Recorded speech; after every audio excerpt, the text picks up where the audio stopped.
right, good morning, everyone, or good afternoon or good night, depending where you're coming from. I'm here today with Simona Croitoru from Bucharest, Romania.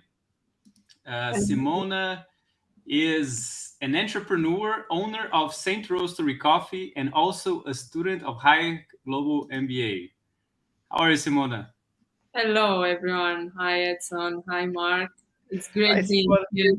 And our You. guest today, Simona is my co-host, and our guest today is Mark Lund. The one and only Mark is an American entrepreneur, and he recorded with me my all-time favorite episode of Profit Talks, which is linked to the description below wherever you're watching us. And he has done some great, amazing business off the coast of São Paulo called Le Monsieur, Legends, and others, and does a lot of great things today. So, Mark, welcome again. Well, thank you very much. I like the part about the one and only because I always say that if somebody wanted to be like me, they would have to be remarkable. I actually remember this from last episode, too. Great, great. All right, we're going to do a quick video introduction just to get people ready, and we'll be right back. Ladies and gentlemen, may I have your attention, please? This is a global transmission. Hayek will be live in 10, 9, 8, 7, 6, 5, 4, 3, 2, 1. Enjoy the show. Hi, everybody. Now we're back. Okay, Now we're ready back. to roll. So, Mark, you have the amazing story building Le Monsieur, the Hard Rock Cafe of Brazil, the surf legends of the surfing business and all that.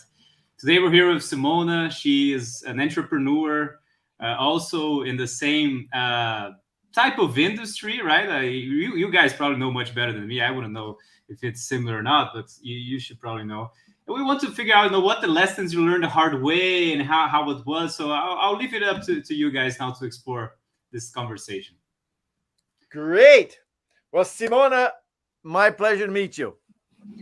Nice meeting you as well. Indeed, a pleasure. And I'm Yeah. sure that we will find out more from your wisdom that you gathered through all these years. So I'm very honored to be here with you today.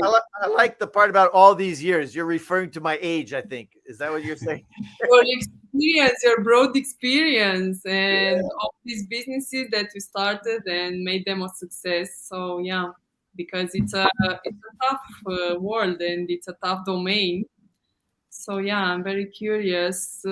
First of all, what made you choose this domain?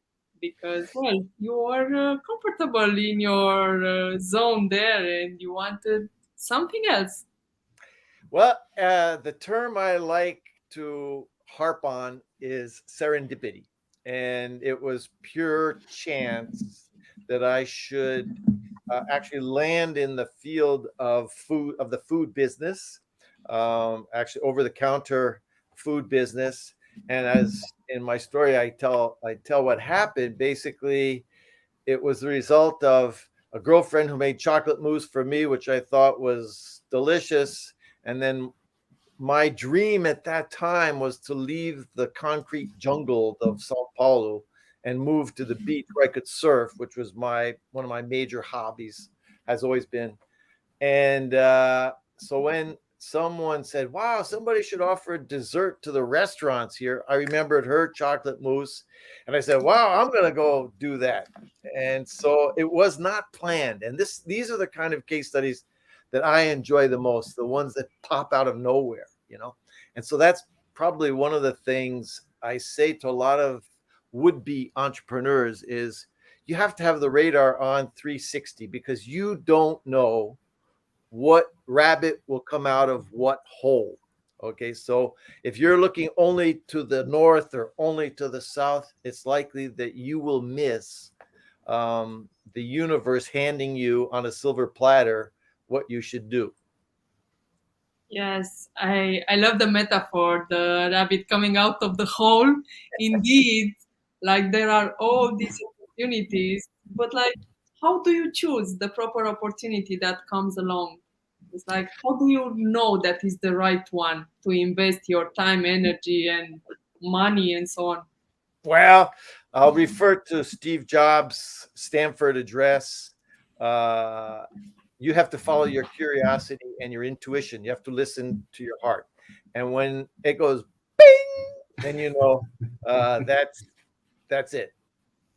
Indeed, indeed. You are very, very right. So, you stepped into the food industry.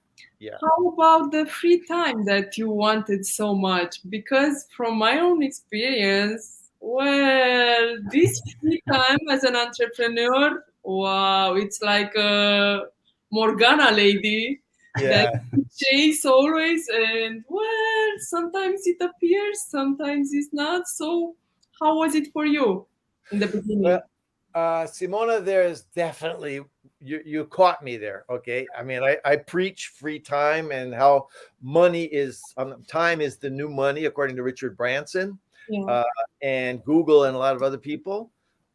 And so you caught me there because a startup usually requires about 3 years of intensive dedication, at least 3 years of intensive dedication.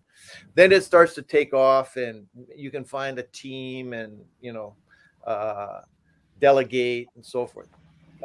So for the first 3 years, there was a time, Simona, that I slept in the kitchen to save the 20 minutes to go home and the 20 minutes to come back. I said, that's 40 minutes in my day. And I slept in the kitchen. But the freezers and the refrigerators turning on and off all night long, I couldn't hack that. So I had to go back to driving home and driving back in the morning.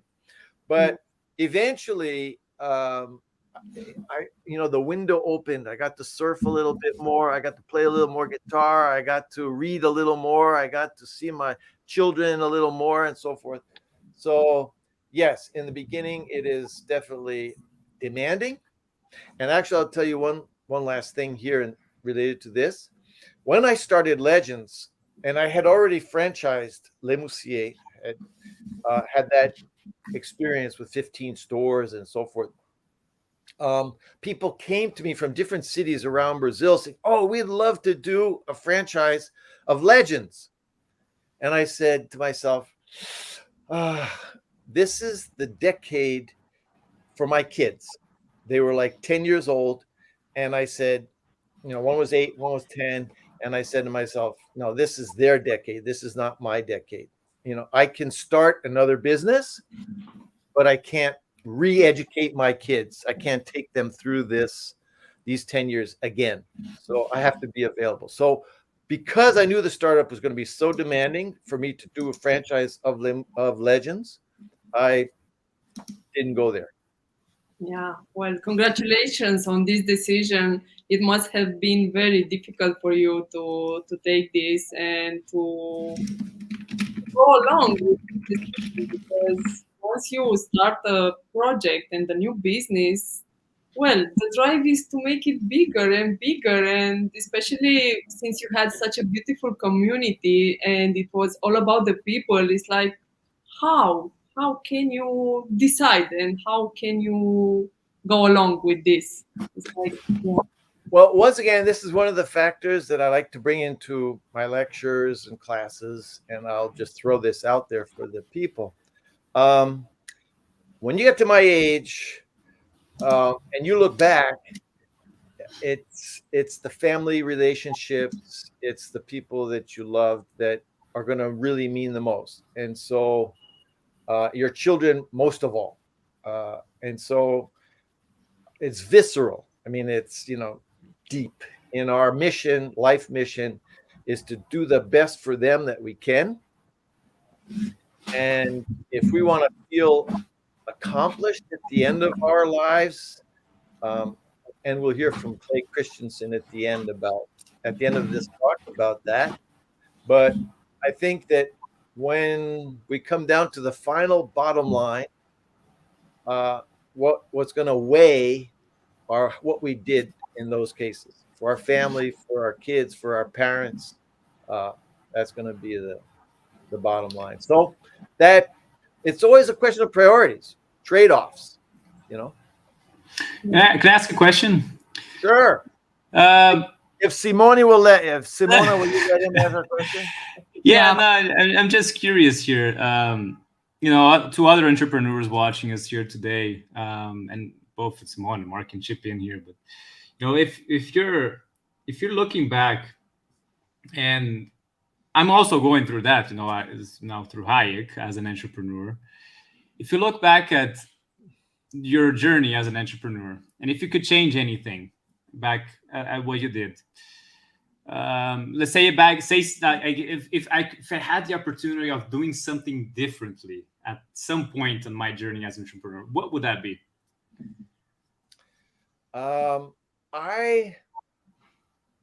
One of the conclusions that I sort of came to, which was a toss-up, was, do I want to do one thing in a number of different places, or do I want to do a number of different things in the same place?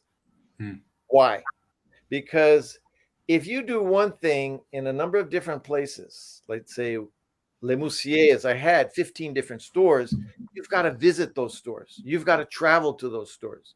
You got to spend your entire day in shopping centers, etc., in different locations and get traffic, etc.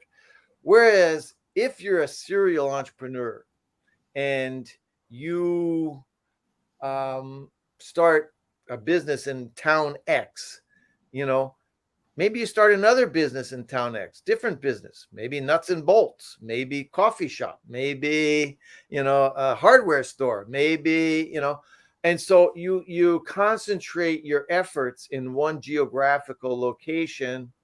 So that saves time rather than be spread out all across the state.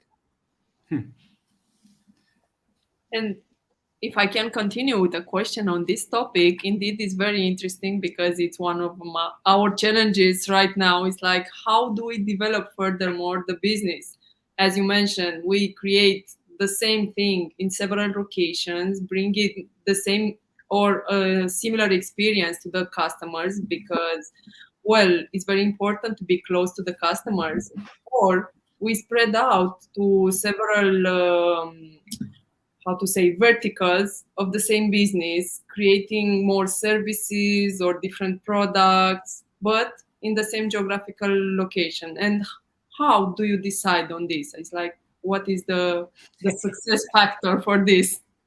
Well, Simona, my decision was decided by my ego because I thought it was so cool to be in all these different cities and all these different shopping centers. But once my ego got out of the picture, I said to myself, well, it might have been a little bit smarter if I just stayed, in one little town and did a number of different businesses in that small town. So, you get, sometimes ambition gets the best of you. And it's one of those things that's hard to know, right? Yeah, it is. But getting back to the Steve Jobs comment, you have to be really in touch with your heart, and I mean your sensations. And if you're in the busyness of business, a lot of times you lose that connection, and you just follow blindly. So it's important. The reason I want free time is because that's when I listen to myself. And that's where I come to decisions. Yeah, it's very important indeed.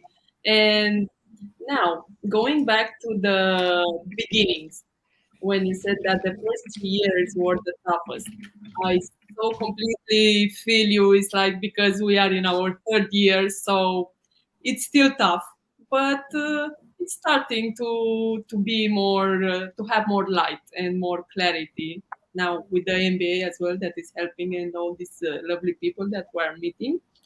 So, what kept you going in these first 3 years? Like, what was your motivation to continue? Because, well, the challenges were so tough and so big in the beginning.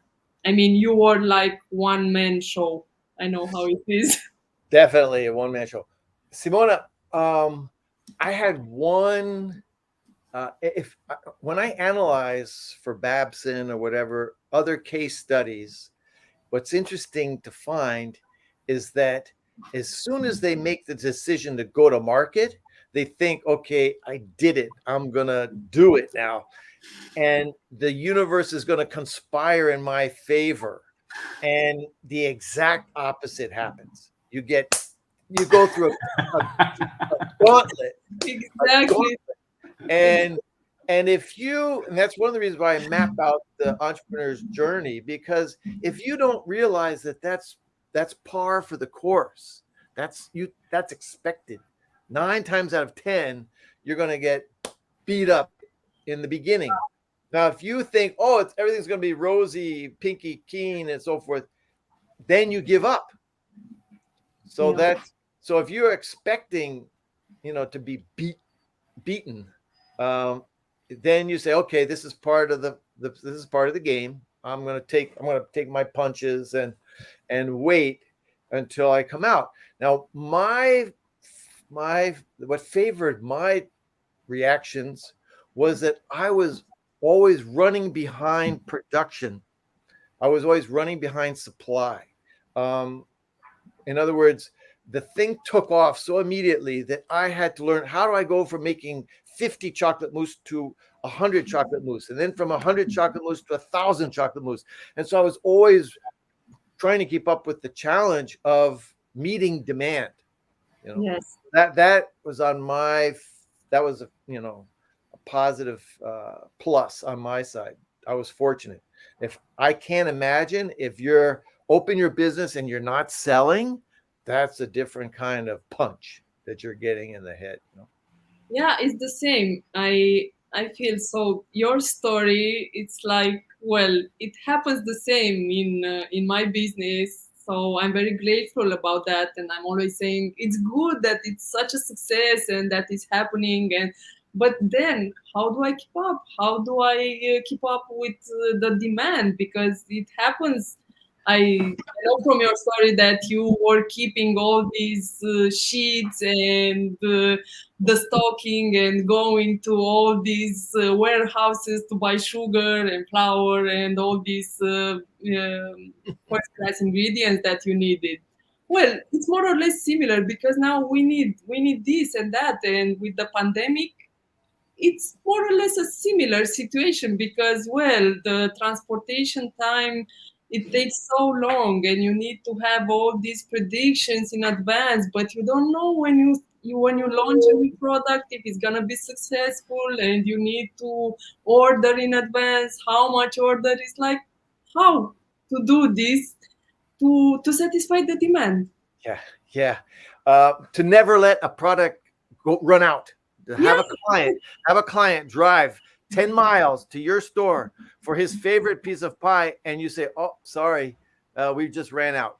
Can't do that. That can't happen. So you've got to be you got to be so rigorous with your, statistics and so, which is what I did, because he just said I would have a business, Simona, that because it was a beach business, the variation could be from 100 clients on a Saturday night to 1,000 clients on a Saturday night.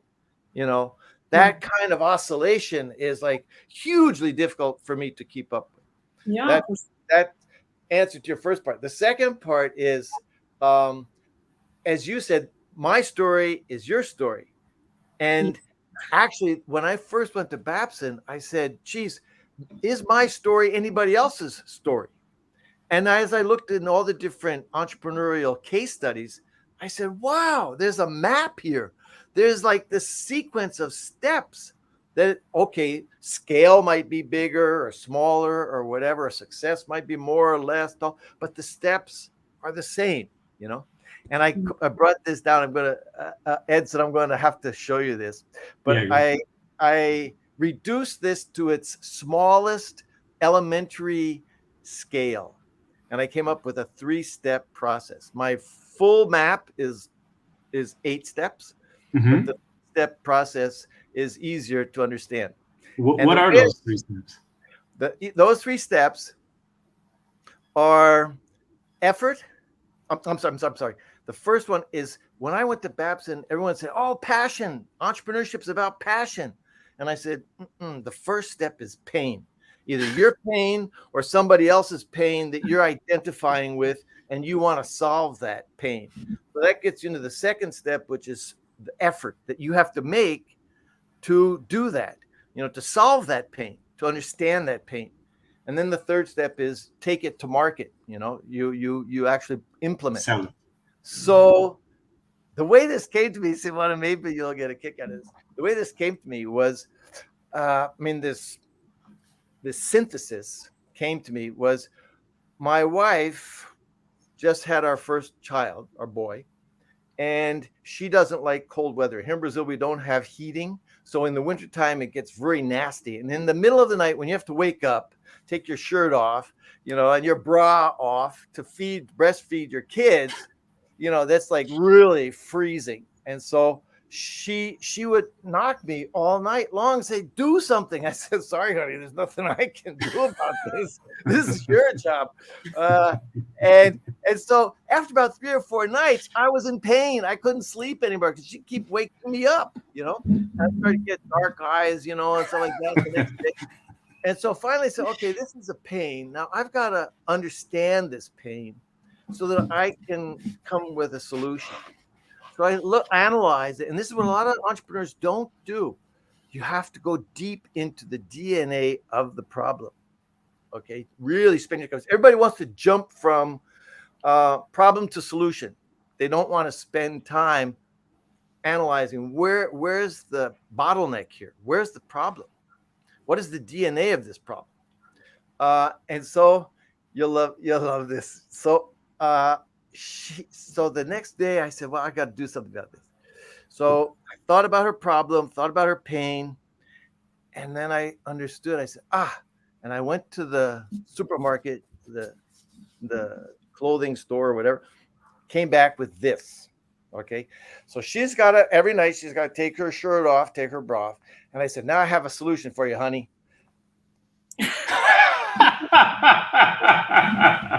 Wow. That's very beautiful. And that solved the problem. Okay. Yeah. Because I understood where she didn't have to take this off. She could put her bra on top and her shirt on top. She didn't have to take this off. So that's why I really said, folks, if we simplify entrepreneurship, we come to see that we are entrepreneuring all day long. Every time we have a discomfort, we make an effort to remove that discomfort and return to our equilibrium. And that happens all day long. If I'm uncomfortable in a chair, I get up. If the heating's too high, I go up and I go turn it off. All day long, we're making these miniature micro entrepreneurial movements. And so I tried to lower the bar rather than raise the bar. Entrepreneurship is within your reach all day long. And so if you understand the basic steps, as you were mentioning before, that getting, you'll say, okay, this is going to happen now. I should just sit this out, wait out the storm. And okay, now I'm going to have to be persistent. And now I'm going to have to be intelligent. And now I'm going to have to be courageous. And so the sequence, which I don't hear in a lot of entrepreneurial talks, is the importance of understanding the sequence of challenges that you will receive. Sorry for that long. No, very good. Yeah, indeed, it's very good. And this creativity that we need to let it unfold and just find the solutions, because, well, I think, or at least this is what happens in Romania, is that we are used to finding all these difficult and intricate solutions and to have this complexity, but like life is simple. We just overcomplicate it so many times. We just need to have our eyes open and learn from the people around us, because there are the solutions. Yes. I see that a lot in education, where people overcomplicate, what education is about, and everything. And even at Hayek, I have the experience where people are like, wow, you're doing this ed tech, this old technology. It's like, I just use Zoom and then an open source solution for the mood. I have a website, I integrate them. That's all I have for technology. But the biggest thing is methodology, right? And it's nothing, so brand new and innovative, but it's just doing the things that have the way they're meant to be, right? We're supposed to learn by doing. That's it. But I mean, it's an innovation because people are not looking at that problem as it's supposed to be. And no, one of the things that I believe is that the symptom of the pain is often confused with the cause of the pain. Mm-hmm. And that's usually not the case. The symptom is the manifestation of the cause. And people want to address the symptom without addressing the cause. So you're talking about the system of methodology. Okay. Now, if something goes wrong, a problem will appear, but you have to ask yourself, is this problem the true problem? What's the underlying cause of this problem? What is the DNA of this problem? And here I'll throw in, if you ever want to watch a movie, I think we might have mentioned this last time, Edson. If you ever want to watch a movie where someone goes into the DNA of a problem, watch Moneyball. Moneyball. So there's your movie recommendation, everyone. Moneyball. Moneyball. Don't watch it as a baseball movie. Watch it as entrepreneurship that doesn't involve building a company. It's a broader dimension of entrepreneurship. This guy has to entrepreneur in a baseball setting. He's the manager of the team and so forth. And the steps that he goes through to identify what is the real cause of pain, okay, is fascinating. Mark, just a comment there. You use the word entrepreneur as a verb. Yes. And I love how you do that because in Portuguese, we actually have the verb empreender, the act of doing entrepreneurship, which is also the title I gave to today's talk, which is entrepreneuring, right? It would be something we could say in Portuguese, but not in English. Yes. So I love how you brought that insight that we have a verb of the act of entrepreneur. There should be such a word in English, right? There should be, yeah. Is there one in Romanian? A verb of doing entrepreneurship in Romanian? It doesn't come to mind right now, but well, I will think about it. Well, as Edson points out in Portuguese, the fortunate part is that all three terms are connected by the one root. So we have empreender is to entrepreneur.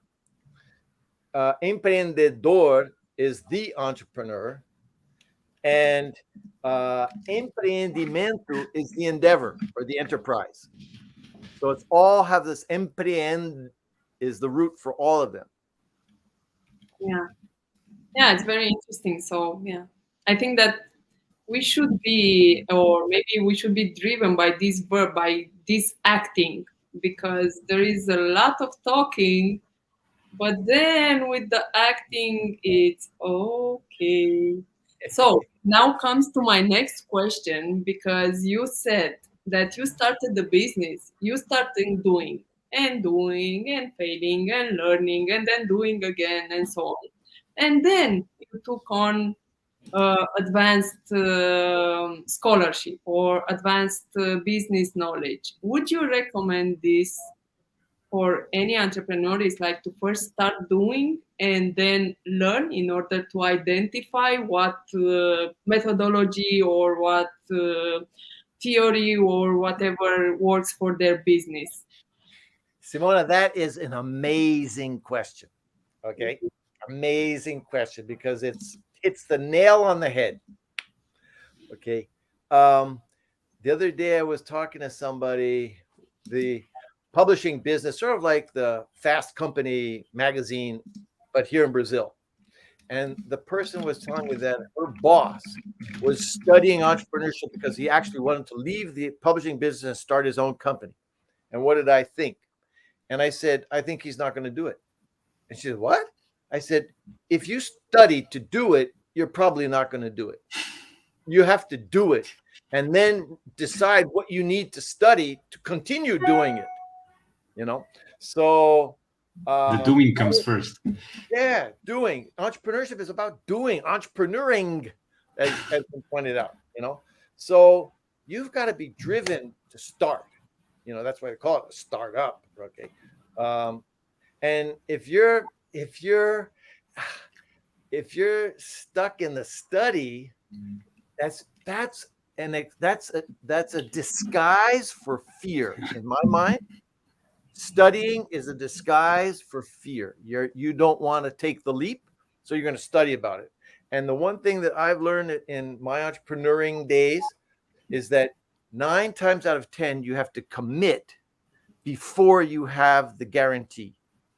And you have to trust you'll find the guarantee before the deadline hit. So you have to do it. You can't sit back and study to get all the things in place. You're not going to do it. So, no, that doesn't work. You might get 3 out of 5 in place, but the other 2, you got to commit before you get them in place. I like a saying that in entrepreneurship, it's not ready, set, go. You don't have that. You have go, then get ready, set. Yeah. First you go, and then what am I going to do? Okay, get ready. Now we plan and do something, and then you get set. Yes. So the go is the first thing you do. Yeah, that's true. But do you recommend studying after how much time of doing business? Like, what would be a best practice? Well, I think that I'm not trying to downplay study. It works, but you're going to be much more selective in your study if you know what answer you need. Okay, what the problem is. So it's not like this big field that I'm going to go embrace and then see if I can pick out of that field the answer that I want. No, I know that I have to learn how to deal with inflation. How can I? Where can I learn about dealing with inflation? Okay. I learned that I have to learn how to deal with logistics. Where am I going to study logistics? So I would say in my particular case, study came later, after. I would say that there are probably cases where study comes parallel. I don't know many cases where study came before. Okay. And actually, once I was like 2 years into my business, and my oldest brother, had gone to Harvard's owner-president management course, which is an amazing course, OPM at Harvard. And you have to have a company that bills over $100 million a year. And so all these big, specialists. And he came back with a formula for projecting sales and projecting costs. And he said, Mark, I've got the answer from Harvard now. So let's run your business through the mill here, And I said, well, can I write down my answer before we go through the process? And then we can see if my answer hits with the jibes.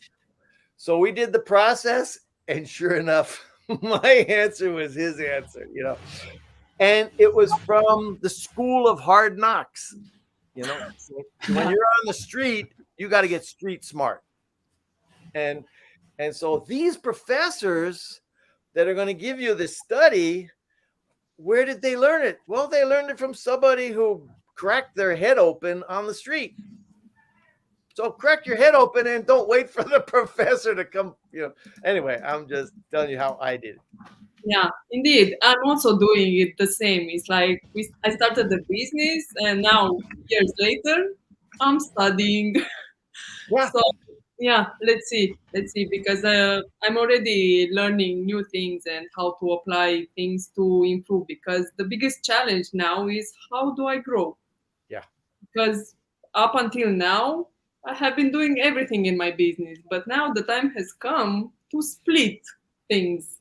And well, how do I split things? Well, that is in my case study. I talk about that when I started making the chocolate mousse. Okay. Yeah, exactly. And then as I grew, I realized I could not make my chocolate mousse, a friend of mine who is a top businessman here came to me and he said, Mark, every time you're making chocolate mousse, you are making it. I want you to think to yourself this following mantra, okay? I am losing money. I am losing money. I am losing money. And I said, why are you saying that? He says, because you're not supposed to be making chocolate mousse. That's someone else's job, you know? So the first thing we learn is, how do I transfer my know-how to somebody else? Okay. And that requires showing them, that requires standing by their side while they're doing it, and that requires eventually letting them go. Okay. And then the next stage is, okay, now I've got to teach someone how to teach someone. Okay, it's no longer me teaching you, it's me teaching you to teach Edson. Yeah. That's a whole nother science. Yes, that's true. That's true. I completely agree with you. And now I come to my next question. When did you feel it was time to step out of the operational zone and focus on the business growth? Like, what made you take this step, and how did you find the proper employees that you could trust to let your business be handled by them? It's a great question. Well, those are great. There are a bunch of great questions in that one question. Okay. Thank you. Start with which one you want. Okay, I'll start with the aspect of demand. I was forced out of production. I was forced out of operation, because if I became the bottleneck, that was going to be the problem. So I had to keep sort of stepping back so that I wouldn't be the bottleneck, you know. And then the second part is, there's another book that we should put on our list here. Okay, what is it? It's by David Marquette. And I can't remember the name of the book, but the story is, he's a submarine commander, and he ran into a situation where he had to, because of the circumstances, he had to hand over trust to his subordinates. And when he did that, he realized that you have to trust everybody in your organization. And by trusting them, here's another word I'm going to invent, you leaderize them. Okay. You don't want led people. You want to leaderize them. You want to turn them into leaders. Okay. So that requires trust. And, is it Turn the Ship Around, the name of the book? Turn the Ship Around. Got it. I found it here. He's a submarine commander. And just as a quick snippet, usually a submarine will have 14 sub-commanders. Okay, you have the commander and then 14 managers, let's say, of different areas in the submarine. And usually 2 or 3 of those sub-commanders will eventually be given their own submarine to command. But because he transformed his sub-commanders into commanders by delegating to them, trusting them to come up with the right answer, 11 of the 14 commanders were immediately given their own submarines to command. So it's, as he says, hugely disproportionate. And it's because they were thinking like captains the whole time. They were thinking like leaders the whole time. And so he says, if you turn everybody into a sheep, what you're going to have, is not as powerful as if you turn everybody into a commander. Very powerful. Great quote. Indeed. Mark, you said you talked about your favorite movie and your favorite book. Now, what is your favorite song? You caught me. Oh wow! Let's see what's going on now. One of my time-intensive hobbies is music. It helps me to think. I didn't know this at the time, but when I was 14, whatever, playing and practicing on my guitar was my form of meditation, informal meditation back then. Okay. And one of the favorite songs that I play for many occasions is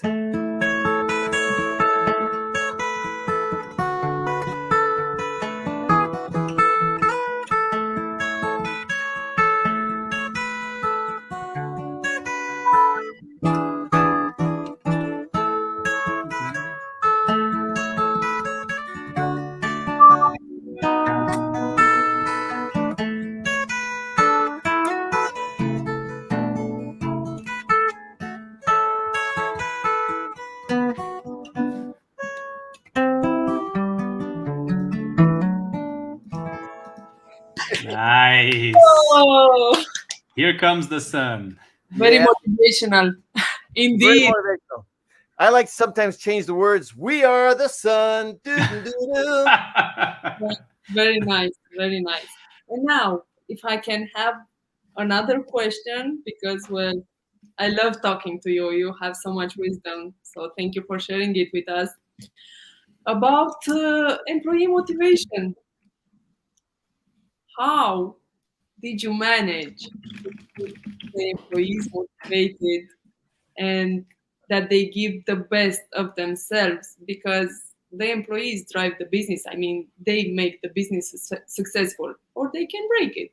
Yep. So, The Gallup polls show us that 20% of our people are engaged, 50% are not engaged, meaning they just do the job and leave, go home at 5 o'clock, whatever. And as many as 30% are disengaged. They're rowing against you. Okay. So one of the things that I learned was I have two salaries to pay to my employees. One salary is monetary. The other salary is emotional. So this salary, the emotional salary, is the recognition that I give them, that I treat them as special people in my organization. And I was just at a company makes this Monday doing a workshop with their leaders. And all the stats, what they found was that the employees were asking for more recognition from their bosses. Okay. There wasn't enough recognition. So, and I was at Embraer, the Brazilian airplane company. They did a massive study with thousands of employees. What motivates you? And you know what came back? More than money, more than perks, was recognition. So if you make somebody feel special, they'll want to do more for you. What goes up must come down. And if I may compliment that, I hear this a lot, and it should be everywhere, right? That business owners always come up and say, "Oh, I never found an employee which is as engaged as I am. They should be as engaged as I am." And like, obviously, you're the owner of the business. You have all the equity. You should be the one that has the most stake in it, and you're going to be the one that has the most effort. If your employee leaves your business or his own business, then he'll be engaged in that business just because it's the way it is. So we have also to have that notion that people are going to be motivated by the circumstances in which they're living at too. And Simona, what he just said is another point that I'll pass on to you. One of the decisions that I had to come to was while I was in the operation, everything ran 100% smoothly. And I knew that when I delegated, the operation, the business would not run at 100% anymore. I'm not bragging about myself, but just as he just talked about the engagement. yes. So you have to be generous with yourself and with your company and say, okay, I'll accept 90% efficiency to be able to spread, to be able to grow, to scale up. Okay.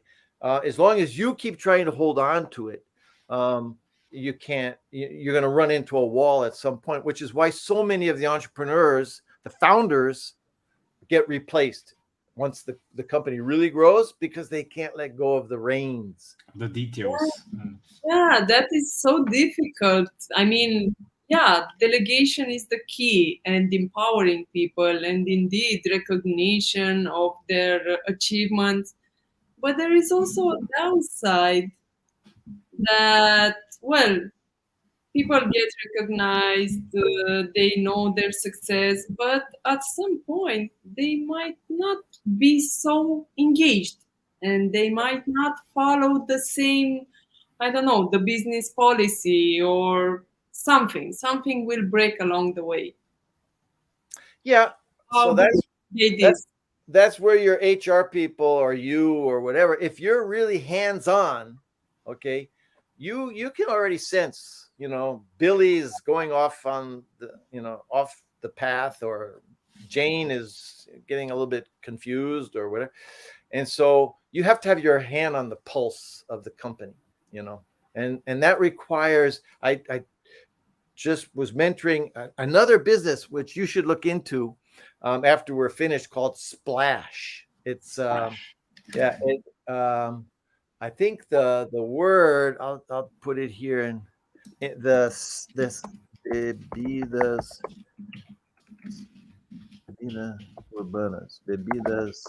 urbanas Splash. Okay.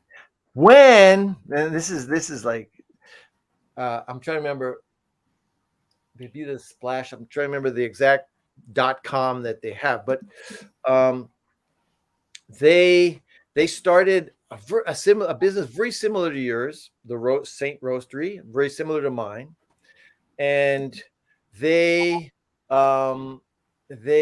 were students of mine here at the university, and he was the franchise manager for Cacao Show. Edson will know Cacao Show, and he did from when they went from like 1,000 to 1,500 stores. He did that 500, and then he said, "I want to do my own franchise." So he came up with Starbucks like idea, but instead of hot drinks, they're cold drinks because Brazil's hot. Okay, so when he started, same thing. As soon as he launched his company, left his previous job, bang, bang, bang, he's getting creamed. He's in the red. He's in debt everywhere.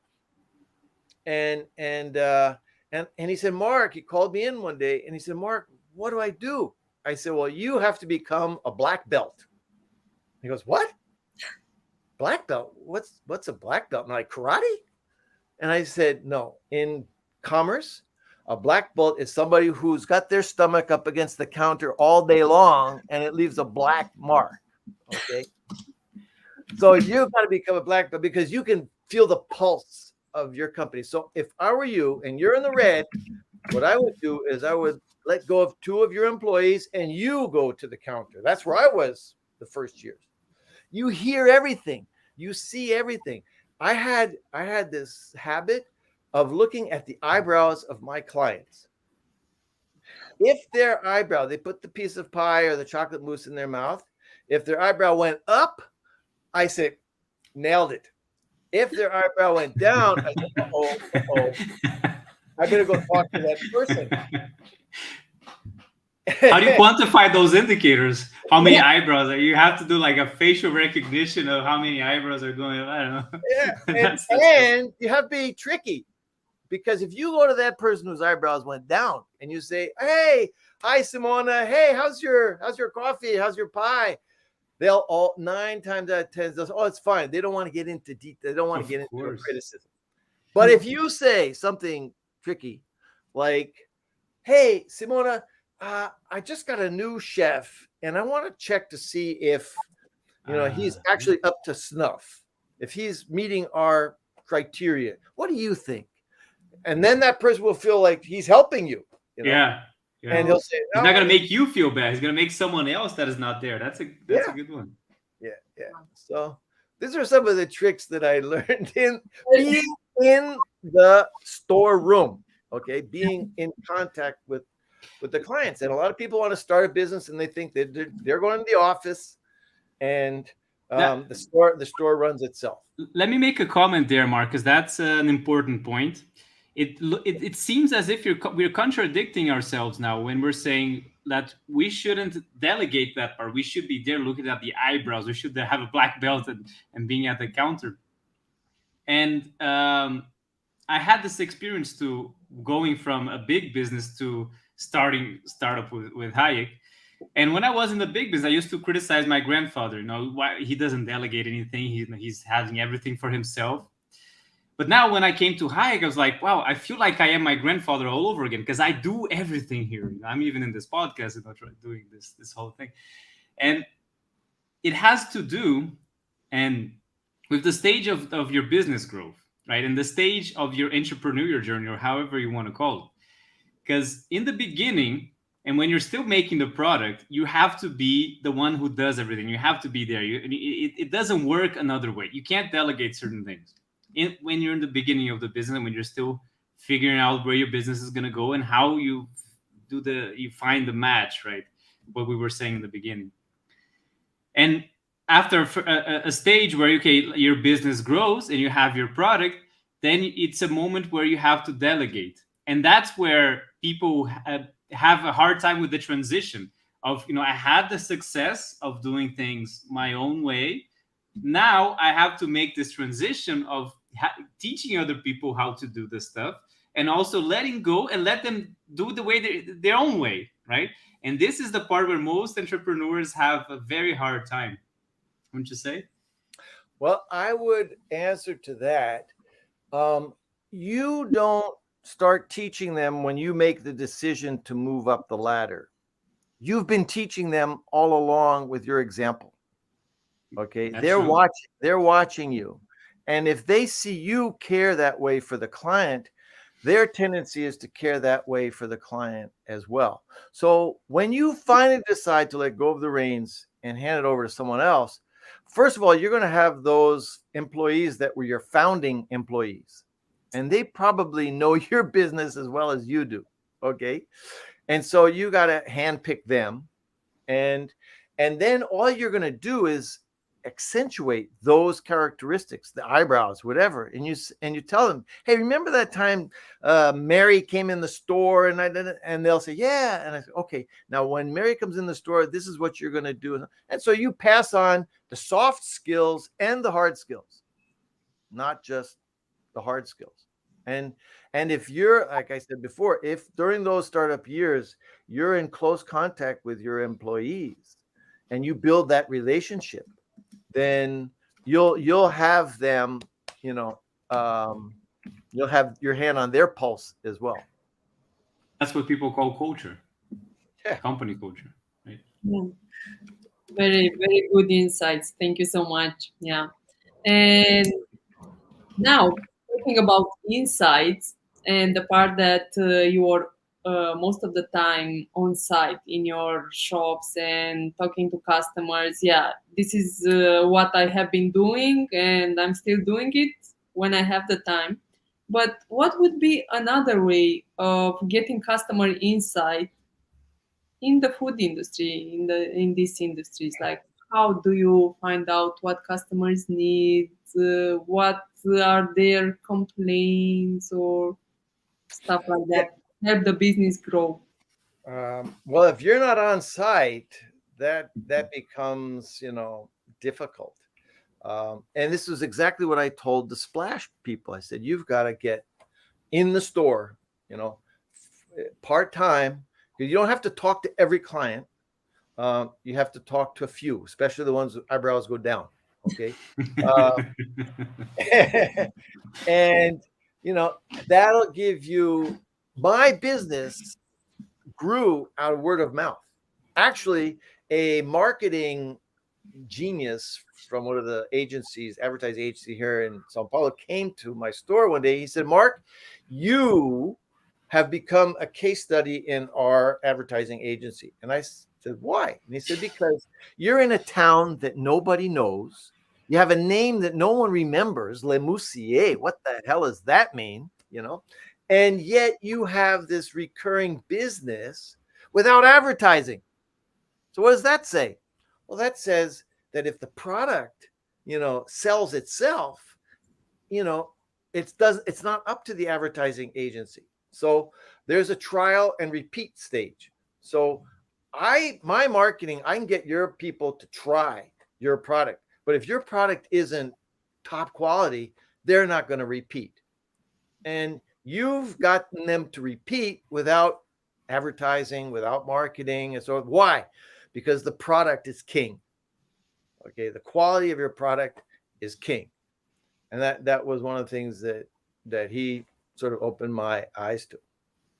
Yes, that's true. And nowadays, along with the product quality, it's very important also the customer experience. That is, well, this is so easy to mess up and not to be able to repair it in the long run. So how do you keep a higher standard quality experience, and how do you provide this to the customers? I'm going to go back to that same item. Who's the first customer? Who is the primary customer? Myself, I don't know. It's your employee. Okay.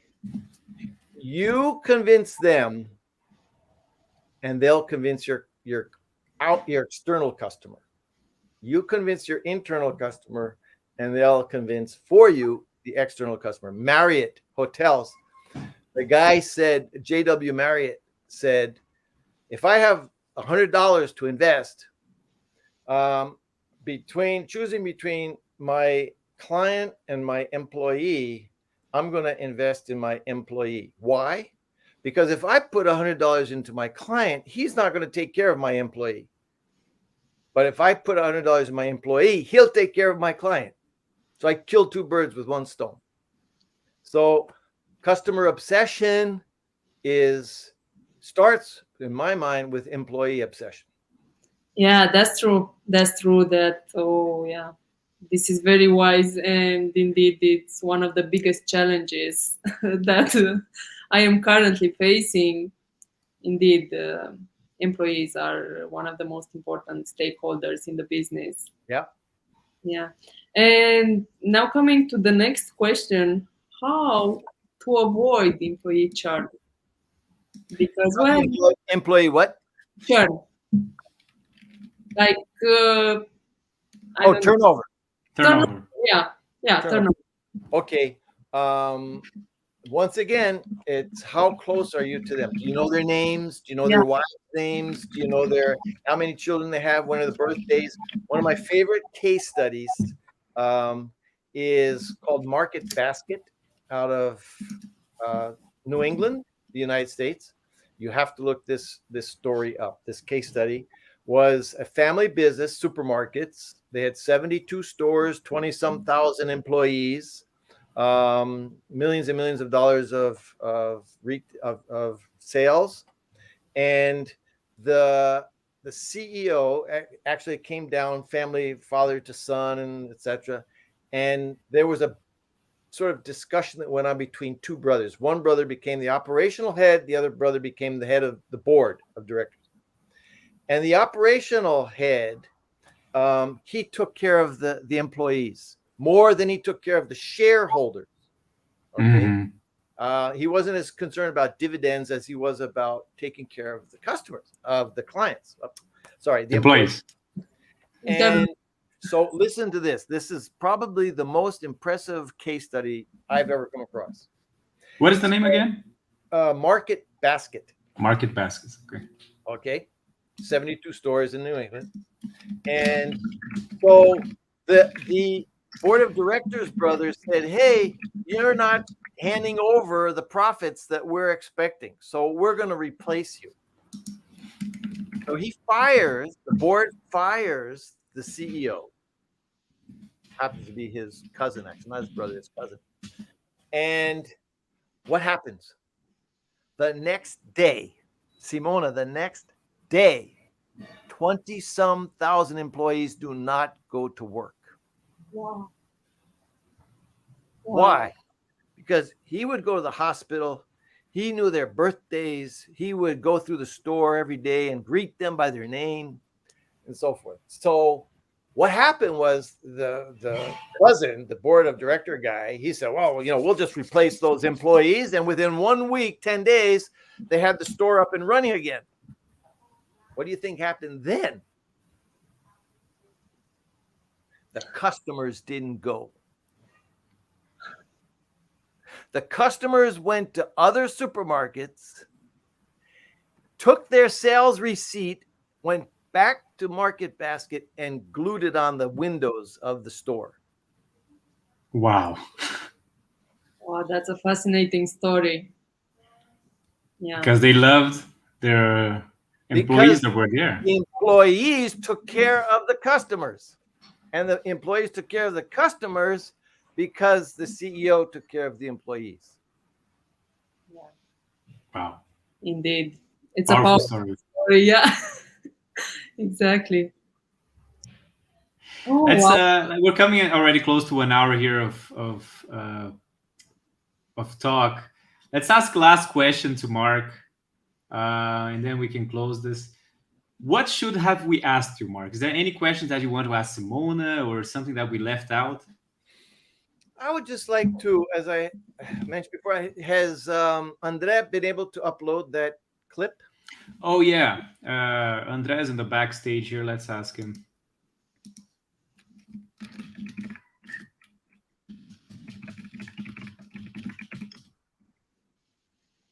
I don't know if he's...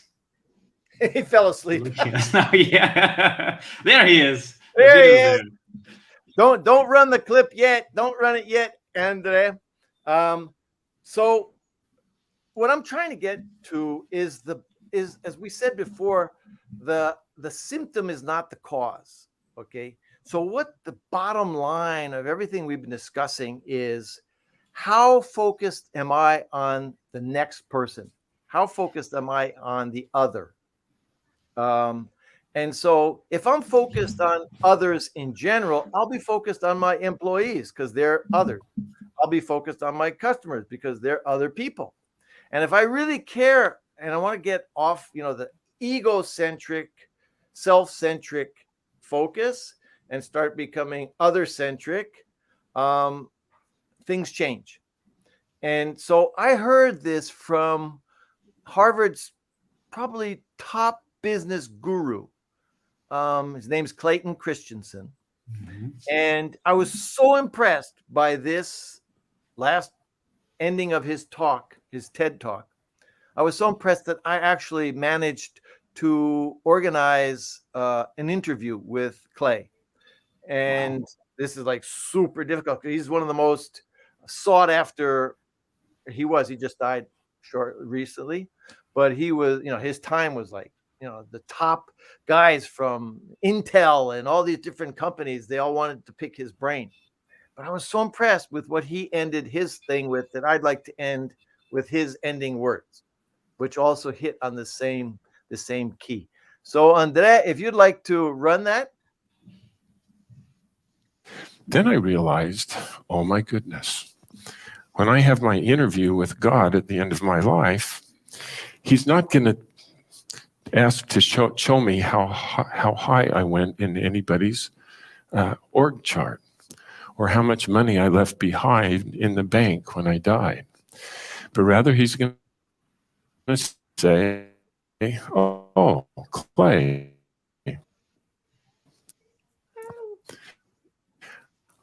I put you in having some connection issues. Yeah. The individual people whose lives you help to become better. You were of your. Well, actually, perhaps what we can do Just is edit this and put this in the edited version. Yes, let's do that. This is the issues of going live, right? That these type of things happen. We'll just edit in the video in the end, and we'll put it here. The individual people whose lives. And Andrea, I think you can You pause Remove. that. Yeah. All right. Well, we're going to watch that video. I already am very intrigued with what he's saying there, so I'm very curious. And Mark, thank you so much again for the talk today. Simona, thank you a lot for coming today. It was awesome seeing you guys interact and ask questions, and two amazing entrepreneurs. Thank you very much. It's been such a great honor, and thank you, Mark, for all your insights and all the information and all these useful tips. I have my notes here, so yeah, for sure. It's very good, and it's recomforting to know that I'm not alone in this world, and that all these challenges have happened before me and after me and in my own time, and like this is the life of an entrepreneur, and these are the challenges, and we just need to be open-minded and find solutions, and allow ourselves to fail. Yeah. In our life. Yeah. And I don't want to disencourage any employees, but if you compare the high that you get from entrepreneuring to the high that you get from being an employee, there's no comparison. Okay, it's a roller coaster, as many will tell you, but that makes you feel alive. That roller coaster is what makes you feel alive. Yeah, that's true. But well, everyone has their own role in the world. So we cannot all be entrepreneurs, that we cannot all be employees. We need to work together and make the world a better place for everyone. Yeah. Awesome. This is a great message for us to finish. Thank you very much for everyone who watched us, and see you next time. Simona? Yes, indeed. It's like, I know, I'm doing it correctly. All right, nice screenshot. Okay. It's been a pleasure. Take care. Thank you.